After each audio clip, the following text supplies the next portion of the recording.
it really doesn't matter if you come at something from a place of joy and love, and that would be wonderful. But there's a whole other set of ways to approach this that involve slogging through the discomfort, the doubts, the wish for things to be different, and starting with behavior. Yeah. And it's incredible because if you think about sensation, perception, feeling, thought, and behavior, actually the way to control our nervous system and feel the way we want to feel is to run that backwards. Behavior, thoughts. So if you change your behavior, then generally your thoughts, your feelings, and your perceptions change. Yeah. And everyone tries to come at it from the other end. Yeah. And I really think that if neuroscience has anything to offer, it's some understanding of what the underlying chemicals and neural circuits are.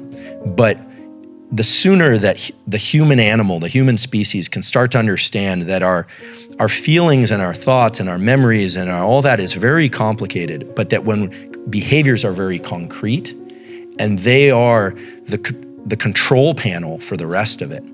I don't want to relegate feelings. Feelings are extremely important. I don't want to relegate perception. They're extremely important. But when it comes to wanting to shift the way that you function, to get better or to perform better or to show up better or to move away from things like addictive behaviors, it's absolutely foolish for any of us, me included, to think that we can do that by changing our thoughts first. It's behavior first, thoughts, feelings, and perceptions follow. So in 2018, a graduate student in my lab published a paper in Nature showing that in the face of a physical threat, there are three options. You can obviously freeze, you can retreat, or you can move forward. And the moving forward response actually triggers activation of a connection in the brain to the dopamine circuitry of the brain and makes it more likely that you're going to be able to move forward in the future.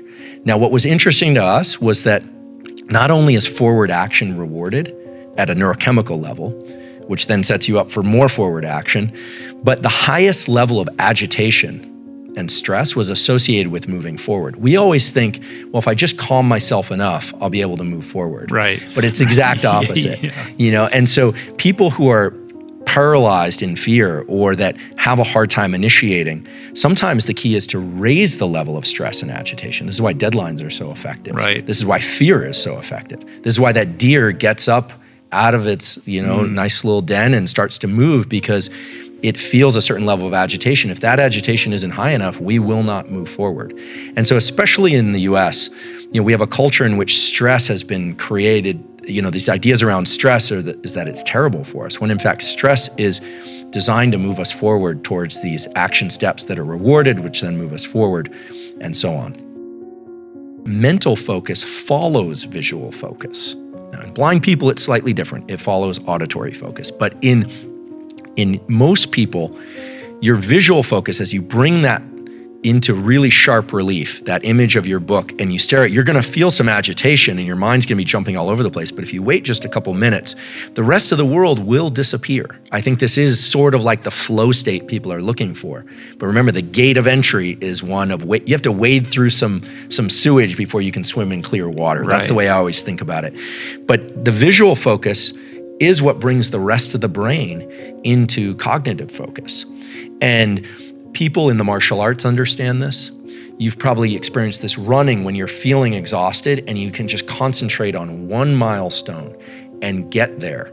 You can almost bring that into what you're doing is you're linking that to the dopamine circuitry. You're saying that thing is the milestone, not winning the race, not some other thing outside this immediate environment, that thing. And when you're able to start capturing these peripheral circuits, meaning the body, the diaphragm, the visual system, then you start getting past this whole idea of mindsets, and it really becomes about the body setting the mind. And this is where I think when you say action leads the rest, right?